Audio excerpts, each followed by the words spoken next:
Hello friends, आप सभी का ऑल इन वन स्टडी में फ्रेंड बहुत बहुत स्वागत है। फ्रेंड, मैं आपको इस वीडियो में जनरल साइंस के टॉप 100 क्वेश्चन कराने वाला हूं।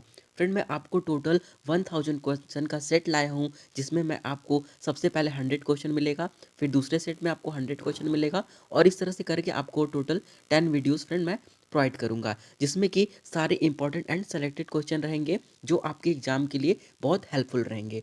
तो आई होप गाइस आपको ये वीडियो पसंद आएगा। तो चलिए वीडियो को स्टार्ट करते हैं। देखिए फ्रेंड, यहाँ पे पहला क्वेश्चन बोल रहा है कि किस धातु को नोबल धातु कहते हैं। ठीक है, तो नोबल धातु के नाम से सोना को बोलते हैं। ओके फ्रेंड, यानी कि एयू को। ठीक है फ्रेंड, एयू को मतलब गोल्ड को बोलते हैं। ठीक है, अब एजी का भी आपको पता होना चाहिए, एजी हम लोग सिल्वर को बोलते हैं। नेक्स्ट है, किस फसल से मिट्टी की नाइट्रोजन में वृद्धि होती है। तो मटर, मटर के पौधे को लगाने से नाइट्रोजन की वृद्धि होती है, यानी कि नाइट्रोजन को बढ़ाने का कार्य मटर करता है। ठीक है, चलिए नेक्स्ट है, पकाने वाले सोडे का रासायनिक नाम क्या है। तो उसका नाम होता है sodium bicarbonate. Okay friend, next है, रबड़ को कड़ा करने के लिए किस पदार्थ को मिलाया जाता है। तो सल्फर को मिलाया जाता है रबड़ को कड़ा करने के लिए। अगला क्वेश्चन में बोल रहा है, समुद्र के पानी में सबसे अधिक लवण कौन सा होता है। तो समुद्र के पानी में सबसे ज़्यादा सोडियम क्लोराइड होता है। ठीक है फ्रेंड, आपको पता ही होता है नमक का सूत्र NaCl होता है। तो सबसे ज़्यादा जो लवण होता है वो समुद्र के पानी में सोडियम क्लोराइड होता है, और फ्रेंड हमें ये नमक समुद्र से ही प्राप्त होता है। ओके फ्रेंड, अगले क्वेश्चन में बोल रहा है, लोहे अयस्क प्रकृति में किस अवस्था में पाए जाते हैं। ठीक है फ्रेंड, ये लोहे अयस्क नहीं लौह अयस्क होगा। ओके फ्रेंड, लौह अयस्क प्रकृति में किस अवस्था में पाए जाते हैं। तो ये ऑक्साइड के रूप में पाए जाते हैं। ठीक है, ये देखिए यहाँ पे ऑक्साइड के रूप में पाए जाते हैं। ठीक है, नेक्स्ट बोल रहा है कि जीव विकास को सर्वप्रथम किसने समझाया। ठीक है, तो जीव विकास को सबसे पहले लैमार्क ने बताया। ओके फ्रेंड, इसके बाद डार्विन और इसके बाद फ्रेंड बहुत सारे साइंटिस्ट ने अपना अपना मत दिया। अगले में बोल रहा है, मनुष्य के जीवन काल में कितने दांत बार बार विकसित होते हैं। ठीक है, तो ये 20 दांत ऐसे होते हैं जो दो बार विकसित, सॉरी फ्रेंड यहाँ पे बार बार नहीं 2 बार विकसित होते हैं। तो ये 20 ऐसे दांत होते हैं जो कि 2 बार विकसित होते हैं। बाकी और जो भी दांत होते हैं वो 12 दांत वो एक बार विकसित होने के बाद नहीं दोबारा विकसित होते हैं, और अगर वो टूट जाएंगे तो फिर दोबारा विकसित नहीं होंगे। ओके फ्रेंड, अगला है, हरगोविंद खुराना को किस आविष्कार के लिए सम्मानित किया गया। तो इनको जीन संरक्षण के लिए सम्मानित किया गया फ्रेंड, ये अरविंद खुराना जी को। क्वेश्चन नंबर 10 में बोल रहा है, मनुष्य की खोपड़ी में कुल कितनी अस्थियां होती हैं। तो ये 8 अस्थियां होती हैं। ठीक है फ्रेंड,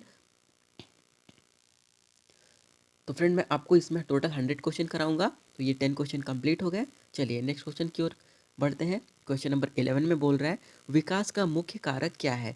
तो ये है प्राकृतिक वरण। अगला है, सर्वव्यापी रक्तदाता का समूह ग्रुप कौन सा होता है। तो सर्वदाता जो ग्रुप होता है वो ओ होता है। ठीक है फ्रेंड, आप ध्यान रखिएगा ओ। इस तरह के क्वेश्चन फ्रेंड आपको रेलवे में बहुत ज़्यादा देखने को मिलेंगे, और आपको SSC में देखने को मिल सकते हैं, SSC CHSL में मेनली देखने को मिलते हैं। तो उन सभी के लिए बहुत इंपॉर्टेंट क्वेश्चन है। ओके फ्रेंड, नेक्स्ट बोल रहा है, विटामिन सी का रासायनिक नाम क्या है। तो विटामिन सी का रासायनिक नाम एस्कॉर्बिक एसिड होता है। ठीक है फ्रेंड, मैंने आपको सारे रासायनिक विटामिन और उसके रासायनिक नाम के भी मैंने आपको वीडियो इसमें दिया हुआ हूँ, तो आप जाके देख सकते हो। ओके फ्रेंड, क्वेश्चन नंबर 14 इसमें बोल रहा है, बायोगैस का मुख्य अवयव है। तो ये मिथेन है, यानी कि CH4। ओके फ्रेंड, CH4 को मिथेन बोलते हैं। नेक्स्ट है, प्रकाश संश्लेषण होता है। तो फ्रेंड प्रकाश संश्लेषण केवल दिन में होता है। आपको ध्यान रखिएगा, प्रकाश संश्लेषण केवल दिन में होता है, और आपको पता होना चाहिए कि जो ये क्रिया होती है वो सूर्य के प्रकाश में होती है, और सूरज दिन में निकलता है, तो इसलिए ये दिन में होता है। प्रकाश संश्लेषण की क्रिया रात्रि में नहीं होता है। ओके फ्रेंड, नेक्स्ट है, किसकी कमी से रक्तहीनता होता है। तो ये फ्रेंड आयरन की कमी से रक्तहीनता होता है। और आयरन किस में सबसे ज़्यादा पाया जाता है, यदि ये पूछता है तो आपको पता होना चाहिए कि फ्रेंड पालक में सबसे ज़्यादा आयरन होता है। तो आप पालक खाएंगे तो उससे आपको आयरन बहुत ज़्यादा मिलेगा। ठीक है, नेक्स्ट है, मानव शरीर की सबसे बड़ी और सबसे मजबूत हड्डी कौन सी है? तो फ्रेंड ये फीमर। तो फ्रेंड देखिए हमारी जो बॉडी, हमारा लेग होता है, ये पैर, पैर में आप देखते हो ये जो यहाँ पार्ट होता है, ये ऊपरी, ये जो घुटना होता है, नी, इसके ऊपर वाला जो पार्ट होता है, इसको हम लोग फीमर बोलते हैं। ठीक है फ्रेंड, ये सबसे बड़ी और सबसे मजबूत हड्डी होती है, तो आप ध्यान रखिएगा। नेक्स्ट है, ब्रोंकाइटिस एक रोग है, तो ये किसका रोग है? यकृत का। ठीक है फ्रेंड। नेक्स्ट है, बीसीजी का टीका दिया जाता है, तो ये क्षय रोग से बचने के लिए दिया जाता है, बीसीजी का टीका लगाया जाता है। नेक्स्ट है, सबसे तेज गति से फैलने वाला बीमारी कौन सा है? तो फ्रेंड ये कुष्ठ रोग। ठीक है फ्रेंड, कुष्ठ रोग सबसे तेज फैलता है, तो आप ध्यान रखिएगा, सबसे तेज फैलने वाली बीमारी का नाम है कुष्ठ रोग। नेक्स्ट है, घावों को शीघ्र भरने में सहायता करने वाला विटामिन कौन सा है? तो विटामिन के। ओके फ्रेंड, जो रक्त के थक्के को बनाने में हेल्प करता है, जिससे आपका रक्त, अगर आपको चोट कहीं भी लगा है तो वो ब्लड जो निकलता है उसको स्टॉप कर देता है, इस तरह से फ्रेंड जालक बना देता है ये, इससे आपका ब्लड जो है वो रुक जाता है। तो ये कार्य कौन करता है? विटामिन के करता है। नेक्स्ट है, आनुवंशिक कूट के संग्रह के लिए उत्तरदायी अणु है, तो फ्रेंड ये आनुवंशिक के लिए डीएनए उत्तरदायी होता है। नेक्स्ट है, जब कोई व्यक्ति सोता है तो उसका रक्तचाप क्या होता है? तो फ्रेंड उसका रक्तचाप जो होता है घटता है। ठीक है फ्रेंड, यानी कि ब्लड प्रेशर घटता है। ठीक है, और जब आप दिन में वर्क करते हो, क्योंकि आप रात में फ्रेंड सबसे ज़्यादा रेस्ट अवस्था में होते हो, आप सोए हुए होते हो, तो आपका बॉडी किसी भी तरह का वर्क नहीं करता है, तो इसलिए आपका जो ब्लड प्रेशर होता है वो लो होता है दिन की अपेक्षा। ओके फ्रेंड, चलिए नेक्स्ट में बोल रहा है, प्रकाश संश्लेषण के लिए आवश्यक गैस कौन सी है? तो फ्रेंड प्रकाश संश्लेषण के लिए कार्बन डाइऑक्साइड यानी कि CO2 इम्पॉर्टेंट है, इसके कारण प्रकाश संश्लेषण होता है। नेक्स्ट है 25, इसमें बोल रहा है सूर्य के प्रकाश में कौन सा विटामिन प्राप्त होता है? तो हमें विटामिन डी प्राप्त होता है। ओके फ्रेंड, आप ध्यान रखिएगा, सूर्य के प्रकाश से हमें विटामिन डी मिलता है। तो फ्रेंड ये विटामिन डी जो होता है ये आपको दिन की अवस्था में सबसे ज़्यादा मिलेगा। जैसे सबसे सुबह उठेंगे आप, तो सूर्य सुबह उठने के बाद जो आपको धूप मिलेगा सब, तो वो जो होता है आपको उसमें सबसे ज़्यादा विटामिन मिलता है। बाकी दोपहर के टाइम में भी मिलता है, बट उतना ज़्यादा नहीं मिलता है। ठीक है फ्रेंड, तो आपको विटामिन डी इसलिए सबसे फ्रेंड इसलिए बोला जाता है कि आपको सुबह उठना चाहिए। चलिए नेक्स्ट क्वेश्चन में बोल रहा है, कोशिका शब्द का निर्माण किसने किया? तो फ्रेंड ये रॉबर्ट हुक ने दिया था कोशिका शब्द का। नेक्स्ट है, बेरी बेरी रोग किस विटामिन की कमी से होता है? तो फ्रेंड बेरी बेरी रोग जो होता है विटामिन B1 की कमी से होता है। नेक्स्ट है, हैजा रोग का वाहक कौन है? तो फ्रेंड घरेलू मक्खी जो होती है उसको हम लोग बोलते हैं हैजा मक्खी का, और सॉरी हैजा रोग का वाहक होती है घरेलू मक्खी। नेक्स्ट है 29, इसमें बोल रहा है अदरक का कौन सा हिस्सा खाया जाता है? तो अदरक का खाया जाने वाला हिस्सा तना होता है। ओके फ्रेंड, नेक्स्ट है, जाराविक 7 क्या है? ठीक है फ्रेंड, ये पूछा गया था जाराविक 7 क्या है, 7 क्या है? तो ये कृत्रिम हृदय है। ओके फ्रेंड, आर्टिफिशियल हार्ट बनाया गया था, उसका नाम रखा गया था जाराविक 7। ओके फ्रेंड, तो ये इंपॉर्टेंट क्वेश्चन है, थोड़ा आप इसको ध्यान रखिएगा। नेक्स्ट है, मांसपेशियों में कौन सा प्रोटीन पाया जाता है? तो मांसपेशियों में मायोसिन नाम का प्रोटीन पाया जाता है। नेक्स्ट है, कौन सा पदार्थ प्रोटीन का सबसे बड़ा स्रोत होता है? तो फ्रेंड सोयाबीन, सोयाबीन से हमको सबसे ज़्यादा प्रोटीन मिलता है, जो कि 43% मिलता है। ठीक है फ्रेंड, ध्यान रखिएगा, ये 43% हमको सबसे ज़्यादा प्रोटीन सोयाबीन से मिलता है। ठीक है, नेक्स्ट है, मानव शरीर का सामान्य तापमान कितना होता है? तो फ्रेंड आई होप आपको ये पता होगा, 37 डिग्री। ओके फ्रेंड, ये डिग्री सेल्सियस में होता है, और ये फ़ारेनहाइट में करेंगे तो ये 98 फ़ारेनहाइट होता है। ओके फ्रेंड, नेक्स्ट है, मनुष्य के शरीर का, देखिए मैं आपको ये बता चुका हूँ सामान्य तापमान जो फ़ारेनहाइट स्केल पर कितना होता है, तो 98.4 होता है। करेक्ट फ्रेंड, देखिए मैं आपको 98 बताया था, करेक्ट पूछता है तो ये 98.4। ओके, चलिए नेक्स्ट है, मनुष्य के शरीर में यूरिया की अधिकतम मात्रा कहाँ पाई जाती है? तो फ्रेंड जो यूरिन होता है यानी कि मूत्र में सबसे ज़्यादा यूरिया पाई जाती है। नेक्स्ट आता है, इसमें बोल रहा है पास्चुराइजेशन का अर्थ क्या है? ठीक है फ्रेंड, तो ये 62 डिग्री 62 डिग्री सेल्सियस पर 20 मिनट तक जल अथवा दूध को गर्म करना। ओके फ्रेंड, ये पास्चराइजेशन होता है।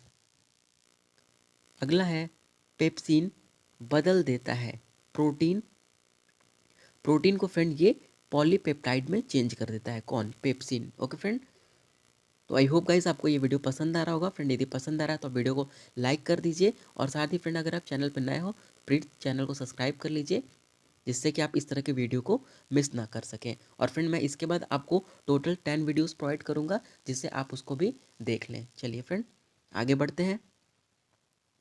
38 इसमें बोल रहा है कि किसके हृदय में 3 भाग होते हैं, यानी कि 3 कक्ष होते हैं। तो ये मेढक में। ओके फ्रेंड, मेढक में 3 कक्ष होते हैं। नेक्स्ट है पेप्सिन क्या है? फ्रेंड देखिए पेप्सिन एक प्रकार का एंजाइम होता है। नेक्स्ट है 40, देखिए क्वेश्चन नंबर 40 में बोल रहा है कि विटामिन B6 की कमी से मानव में होता है। कौन सा रोग होता है?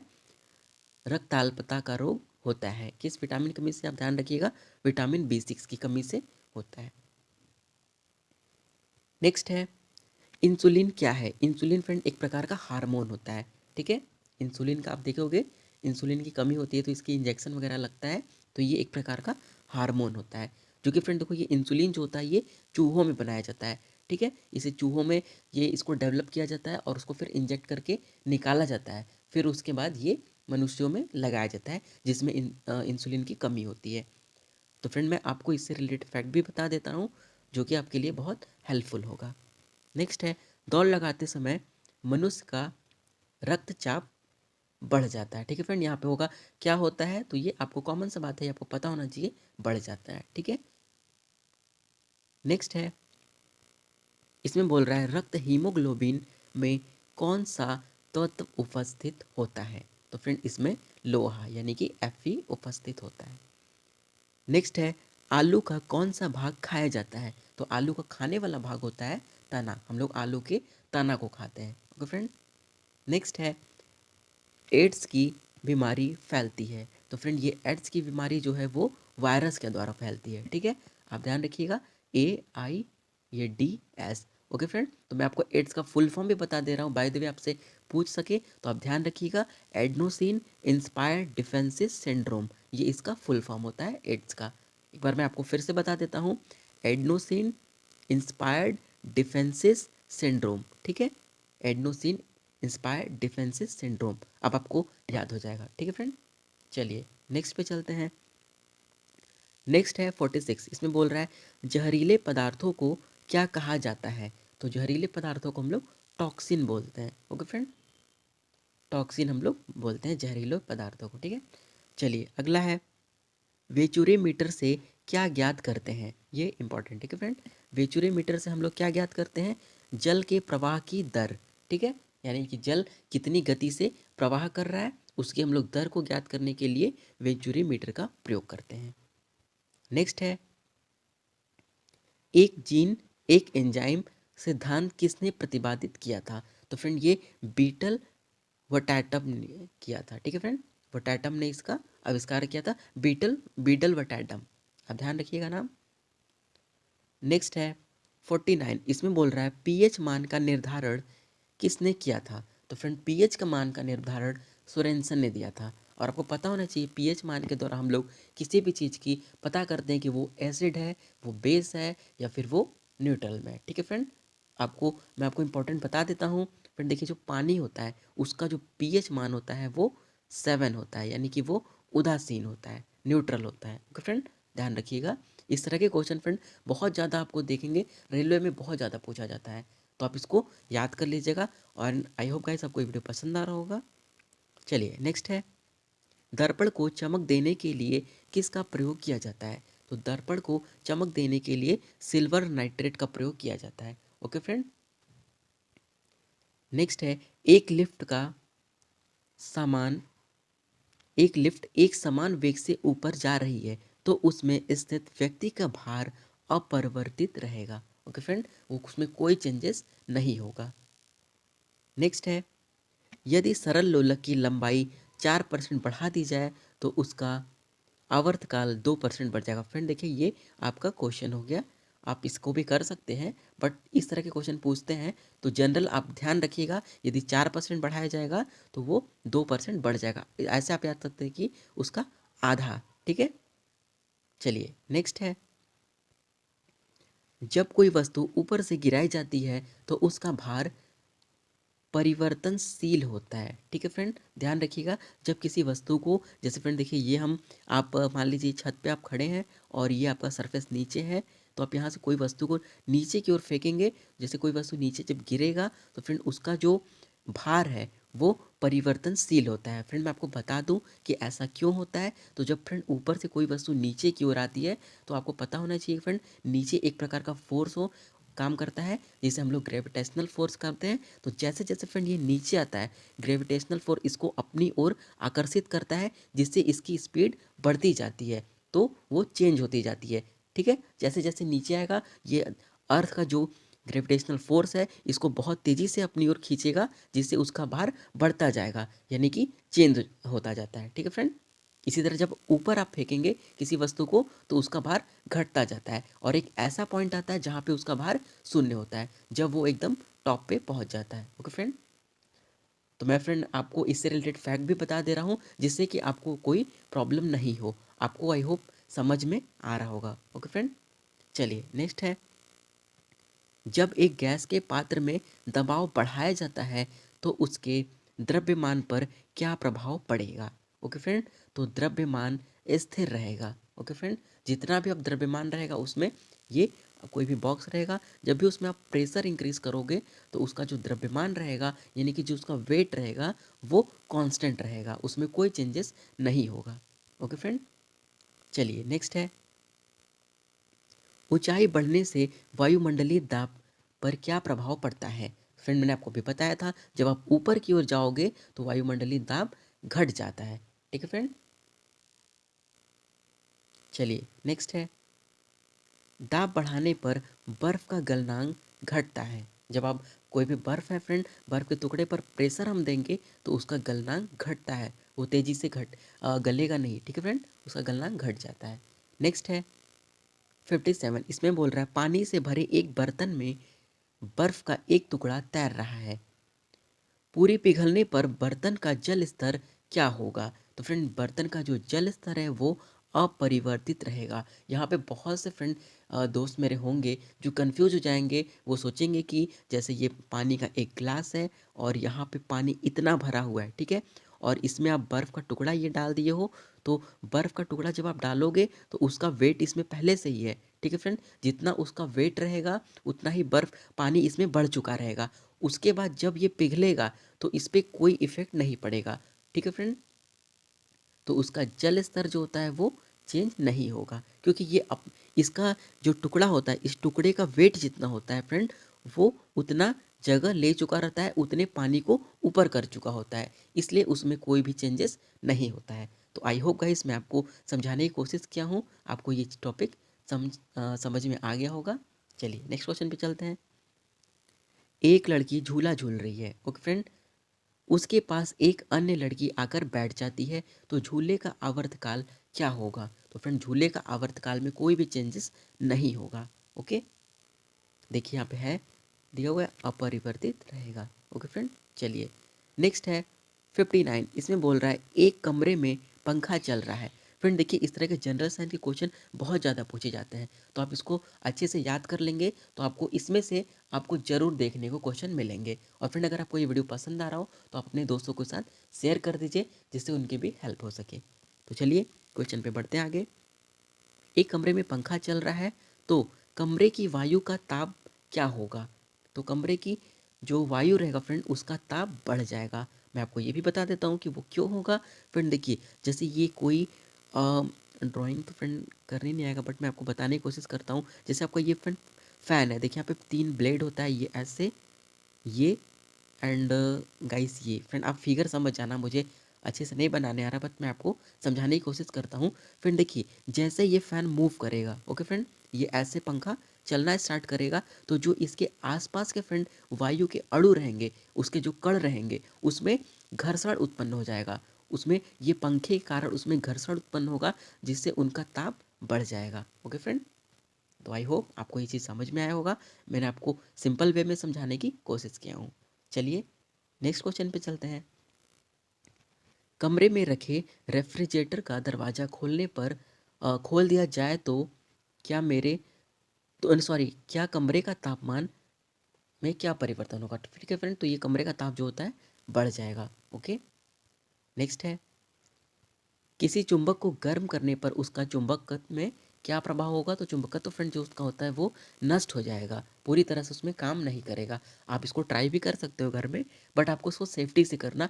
आप चुंबक को लेके किसी भी ऐसे चीज़ से पकड़ना जिससे कि आपका हाथ ना जले, आपको कोई प्रॉब्लम ना हो। आप इसको ट्राई करके देख सकते हो। चुंबक का टुकड़ा लेना, उसको किसी सड़सी या फिर प्लास से पकड़ लेना, पूरी सेफ्टी को ध्यान रखना और उसको फिर आप हीट करना, पूरी तरह से इसको हीट करना, थोड़ा सा नहीं फ्रेंड, पूरा इसको हीट करोगे, उसको आप उसको रख देना, ठंडा हो जाएगा, फिर आप उसको देखोगे वो चुंबक उसमें नहीं रह जाएगा। उसको चिपकाओगे आप लोहे पे भी लगाओगे तो वो वर्क नहीं करेगा, उसका चुंबकत्व फ्रेंड पूरी तरह से नष्ट हो जाता है।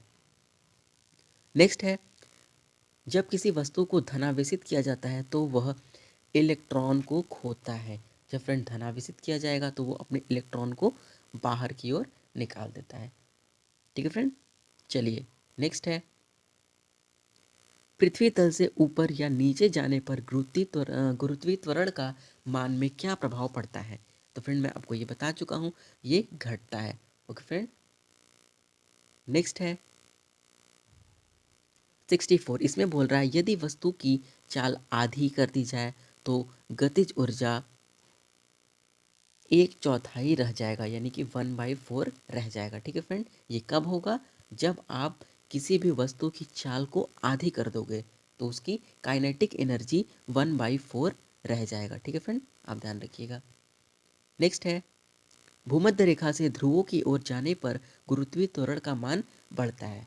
ओके फ्रेंड, जब आप भूमध्य रेखा से ध्रुवों की ओर जाने पर गुरुत्वीय त्वरण का मान बढ़ जाता है। नेक्स्ट है, जब कांच की छड़ को रेशम से रगड़ा जाता है तो छड़ धनावेशित हो जाता है। ओके फ्रेंड, जब कांच की छड़ को रेशम से रगड़ा जाएगा तो वो धनावेशित आ जाएगा, उस पर चार्ज जनरेट हो जाता है। नेक्स्ट है, यदि पृथ्वी पर वायुमंडल ना हो तो दिन की अवधि कम होती है। ठीक है, यदि पृथ्वी पर वायुमंडल ना हो तो दिन की अवधि जो है वो कम हो जाएगी। इसके लिए फ्रेंड बहुत से फैक्ट मैटर करते हैं जिसके कारण ये ऐसा होता है। झरने में जब झरने में जब जल ऊंचाई से गिरता है तो उसका ताप बढ़ जाता है। ओके फ्रेंड, नेक्स्ट है, इस तरह के फ्रेंड बहुत से क्वेश्चन पूछते हैं। नेक्स्ट है, लोहे में जंग लगने पर उसका भार बढ़ जाता है। जब लोहे में जंग लगेगा तो उसका जो वेट रहेगा वो बढ़ जाता है। नेक्स्ट है, रॉकेट किस सिद्धांत पर कार्य करता है? तो फ्रेंड रॉकेट संवेग संरक्षण के सिद्धांत पर काम करता है। नेक्स्ट है, उत्प्लावकता से संबंधित वैज्ञानिक कौन से हैं? तो इनका नाम है आर्किमिडीज, और फ्रेंड ये जो सिद्धांत दिए थे इन्होंने दिए थे, और इसका सिद्धांत का नाम भी है आर्किमिडीज का सिद्धांत। नेक्स्ट है,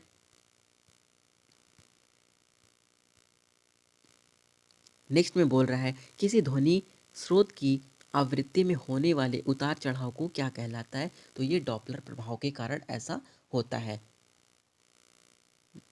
नेक्स्ट है, द्रव्यमान ऊर्जा संबंध किसका एक निष्कर्ष है? तो ये सापेक्षता का सामान्य सिद्धांत है। ठीक है फ्रेंड, पृथ्वी तथा अन्य ग्रह के चक्कर लगाते हैं किसका कथन है? ये कॉपरनिकस का सिद्धांत है। इन्होंने दिया था कि पृथ्वी तथा अन्य ग्रह जो है वो सूर्य का चक्कर लगाते हैं। इसको कॉपरनिकस ने दिया था। ओके फ्रेंड, तो ये 75 क्वेश्चन है। देखिए इसमें मैं आपको टोटल फ्रेंड 100 क्वेश्चन कंप्लीट कराऊंगा, जिससे कि आपको जो भी इंपॉर्टेंट फ्रेंड, ये सारे इंपॉर्टेंट है, सेलेक्टेड क्वेश्चन है। ओके फ्रेंड, ये आपको इस वीडियो में आपको 100 दूंगा। नेक्स्ट वीडियो में फ्रेंड आपको 100, इस तरह से मैं आपको टोटल 10 वीडियोस प्रोवाइड करूंगा, जिससे कि आप पूरे 1000 क्वेश्चन को कंप्लीट कर लोगे। ठीक है, तो आपको इससे बहुत हेल्प मिलेगी। आप जब एग्जाम में जाओगे तो आपको इससे क्वेश्चन देखने को मिलेंगे। देखिए 75 में बोल रहा है ग्रहों के सिद्धांत का नियम किसने प्रतिपादित किया है? तो ये केपलर ने दिया था। नेक्स्ट है, तारों व सूर्य की ऊर्जा का स्रोत क्या है? तो ये नाभिकीय संलयन है जो कि सूर्य में होता है। देखिए फ्रेंड, ये घुमा के पूछा है, लॉ ऑफ फ्लोटिंग सिद्धांत किसने दिया था? तो फ्रेंड अभी मैंने बता चुका हूँ कि ये आर्किमिडीज ने दिया था, उन्हीं के नाम पर ये सिद्धांत को प्रतिपादित किया गया था। नेक्स्ट है, पौधे में जीवन होता है, इसको किसने बताया था? ठीक है, तो ये जेसी बोस ने, यानी कि जगदीश चंद्र बोस ने इसको बताया था। नेक्स्ट है, स्याही स्याही सोखता है किस सिद्धांत पर कार्य करता है? स्याही सोखता है फ्रेंड, यानी कि सोखता है, जब स्याही को आप लिखते हो किसी भी पेज पे तो वो जो सोख लेता है, कलर को ऑब्जर्व कर लेता है, तो वो आप किस सिद्धांत पर कार्य करता है? तो वो पृष्ठ तनाव के कारण कार्य करता है। नेक्स्ट है, आइंस्टीन को नोबेल पुरस्कार से सम्मानित किसके लिए मिला था? सम्मानित किया गया था, वो उनको किस कार्य के लिए मिला था? तो उनको प्रकाश विद्युत की प्रभाव की व्याख्या करने के लिए मिला था। नेक्स्ट है, क्वार्ट्ज घड़ियाँ किस सिद्धांत के अनुसार कार्य करती हैं? तो ये दाब विद्युत प्रभाव पर कार्य करती हैं। नेक्स्ट है, विद्युत मोटर किस सिद्धांत के अनुसार कार्य करती हैं? तो फ्रेंड ये फैराडे के नियम के अनुसार विद्युत मोटर कार्य करता है। नेक्स्ट है, लेजर किस सिद्धांत पर कार्य करता है? ओके फ्रेंड, तो लेजर जो है वो विकिरण की उद्दीपित उत्सर्जन के सिद्धांत पर कार्य करता है। अगला है 84। देखिए इसमें बोल रहा है परमाणु घड़ी किस प्रभाव के अंतर्गत कार्य करता है? तो ये पोजी इलेक्ट्रिक पोजिस्टेल सॉरी फ्रेंड पोजी इलेक्ट्रिक के कारण कार्य करता है। Electric piezo electric, okay friend, sorry इसके लिए, पोजे इलेक्ट्रिक के प्रभाव पर कार्य करता है। फ्रेंड इसके लिए मैं सॉरी बोलता हूँ, यहाँ पे प्रोनाउंसिएट में प्रॉब्लम हो गया। पोजे इलेक्ट्रिक के लिए कार्य होता है। एक्चुअल में फ्रेंड यहाँ पे टाइपिंग में थोड़ा ये इधर आ गया तो इसलिए मुझे प्रॉब्लम हुआ, बट आई होप आप समझ गए होंगे। चलिए नेक्स्ट है, लेंज का नियम किसने प्रवर्तित किया? तो ये लेंज का नियम ऊर्जा संरक्षण के सिद्धांत पर कार्य करता है और इन्हीं के नाम पर ये सिद्धांत को दिया गया था। ध्यान रखिएगा, ऊर्जा संरक्षण के सिद्धांत पर कार्य करता है लेंज का नियम। नेक्स्ट है, पृथ्वी की आयु ज्ञात करने में प्रयोग होता है। तो ये यूरेनियम डेटिंग पद्धति का प्रयोग होता है पृथ्वी की आयु को ज्ञात करने में। नेक्स्ट है फ्रेंड 87। देखिए इसमें बोल रहा है जीवाश्म व पेड़ पौधों की आयु ज्ञात करने में प्रयोग की जाता है। तो ये कार्बन डेटिंग पद्धति पे ये कार्य करता है, जीवाश्म और पेड़ पौधों की जो आयु ज्ञात करने में किया जाता है। ओके फ्रेंड, कि वो कोई भी जीवाश्म इन लोगों को अगर ये साइंटिस्ट लोग को मिलता है तो वो कार्बन डेटिंग के सिद्धांत पर ये लोग पता लगाते हैं, जिसे हम लोग C4 भी बोलते हैं, C14। ओके फ्रेंड, C14 ध्यान रखिएगा। नेक्स्ट है, किसी चालक के सिरों के बीच विभवांतर उसमें बहने वाली धारा के समानुपाती होता है, यह नियम किसने दिया था? यह नियम किसका है? ठीक है फ्रेंड, तो ये ओम का नियम के नाम से जाना जाता है। मैं आपको फिर से एक बार बता देता हूँ कि किसी चालक के सिरों के बीच विभवांतर उसमें बहने वाली धारा के समानुपाती होता है, यह नियम ओम का नियम है। ठीक है फ्रेंड, ध्यान रखिएगा। चलिए अगला है, नेचुरल सिलेक्शन का सिद्धांत किसने दिया? तो डार्विन ने दिया। नेक्स्ट है, आनुवंशिकता के जनक कौन है? तो ये ग्रेगर मेंडल को आनुवंशिकता के जनक माना जाता है। नेक्स्ट है, हीमोफीलिया किस प्रकार का रोग है? तो हीमोफीलिया आनुवंशिक रोग है।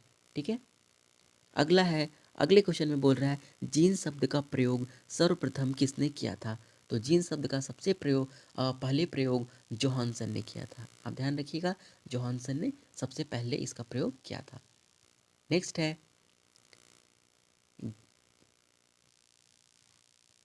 गैमेट शुद्धता का नियम किसने प्रतिपादित किया था? तो फ्रेंड ये मेंडल ने किया था। ओके फ्रेंड, अगला है,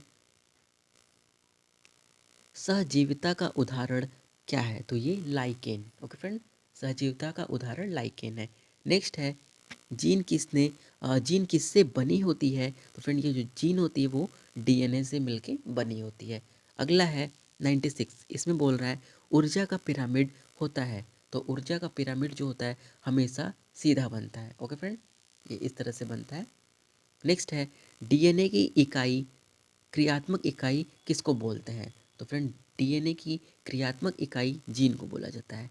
नेक्स्ट है, प्रयोगशाला में सर्वप्रथम डीएनए का संश्लेषण किसने किया था? तो ये डॉक्टर अरविंद खुराना ने इसका संश्लेषण किया था। सबसे पहले ये लेबोरेटरी में बनाया गया था। ओके फ्रेंड, तो ये बहुत इंपॉर्टेंट क्वेश्चन है, तो फ्रेंड आप इसको ध्यान रखिएगा। नेक्स्ट है 99। यहाँ पे देखिए फ्रेंड बोल रहा है संपूर्ण जेनेटिक कोड का पता किसने लगाया गया था? किसने लगाया था? तो ये डॉक्टर अरविंद खुराना ने इसका पता लगाया था। एंड फ्रेंड ये आज का लास्ट क्वेश्चन है, क्वेश्चन नंबर 100। इसमें बोल रहा है हरगोविंद खुराना को जेनेटिक कोड का पता लगाने के लिए नोबेल पुरस्कार कब मिला? तो ये मिला था इनको 1968 में। किस लिए मिला था आप ये ध्यान रखिएगा, जेनेटिक कोड का पता लगाने के लिए। ठीक है, तो फ्रेंड मैंने आपको इस वीडियो में टोटल 100 क्वेश्चन कवर करा दिया। फ्रेंड मैं आपको इस तरह से 100 क्वेश्चन के टोटल 10 सेट प्रोवाइड करूंगा, जिससे कि फ्रेंड आपकी जो एग्जाम है वो बहुत अच्छे से क्लियर हो जाए। आप देखोगे एग्जाम में फ्रेंड इस तरह के जनरल साइंस के क्वेश्चन आपको बहुत ज़्यादा देखने को मिलेंगे। तो आप, आई होप गाइज आपको ये वीडियो पसंद आया होगा। फ्रेंड यदि आपको ये वीडियो पसंद आया तो वीडियो को लाइक करिए, और यदि आप चैनल पर नए हो तो चैनल को सब्सक्राइब कर लीजिए, साथ ही बेल आइकन को प्रेस कर लीजिएगा, जिससे कि आने वाले नए वीडियोज़ की नोटिफिकेशन आपको मिल सके। मिलते हैं फ्रेंड नेक्स्ट वीडियो में, तब तक के लिए बाय।